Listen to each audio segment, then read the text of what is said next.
दिल्ली में corona virus संक्रमण एकदम तेजी से फैल रहा है। वहीं इस बीच केंद्र सरकार पर यह आरोप लगा कि वो दिल्ली के साथ सौतेला व्यवहार कर रही है।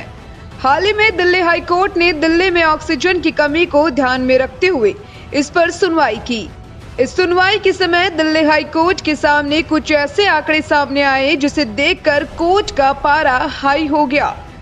आंकड़े सुनते ही कोर्ट ने मोदी सरकार को आड़े हाथों लिया और मोदी सरकार से जब आंकड़ों के बारे में जवाब मांगा गया तो मोदी सरकार को जवाब देते नहीं बना। दरअसल अरविंद केजरीवाल सरकार द्वारा पूरा ब्यौरा निकाला गया कि पूरे देश में कौन से राज्यों को कितने ऑक्सीजन की रिक्वायरमेंट है और मोदी सरकार द्वारा उनको कितना ऑक्सीजन दिया जा रहा है।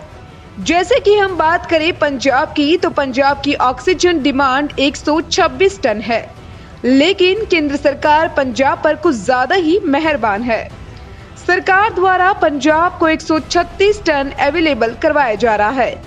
तो वहीं अगर बात करें तमिलनाडु की, तो इनकी ऑक्सीजन डिमांड 200 टन है और इन्हें मोदी सरकार 220 टन प्रोवाइड करवा रहा है।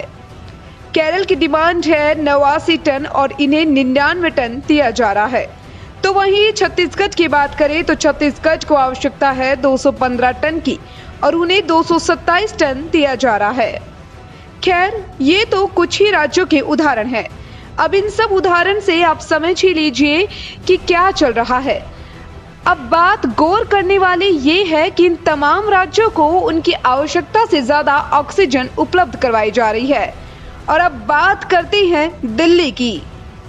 दिल्ली को नॉन आईसीयू बेड के लिए 704 टन और आईसीयू बेड के लिए 272 टन ऑक्सीजन की आवश्यकता है। इसका मतलब कुल डिमांड 976 टन हुई। ऐसे में मोदी सरकार दिल्ली के साथ भेदभाव कर रही है। मोदी सरकार दिल्ली को 300 से 400 टन से ज्यादा ऑक्सीजन नहीं पहुंचा रही। अब आप सोच रहे होंगे कि ये कैसा सौतेला व्यवहार हुआ। बाकी राज्यों को जरूरत से ज्यादा और दिल्ली को जरूरत जितना भी नहीं।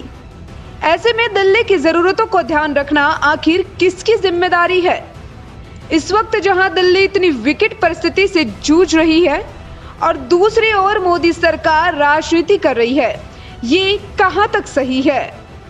इस महामारी के समय सबको एक दूसरे की जरूरत है और इस बीच दिल्ली के साथ ऐसा व्यवहार कहां तक उचित है?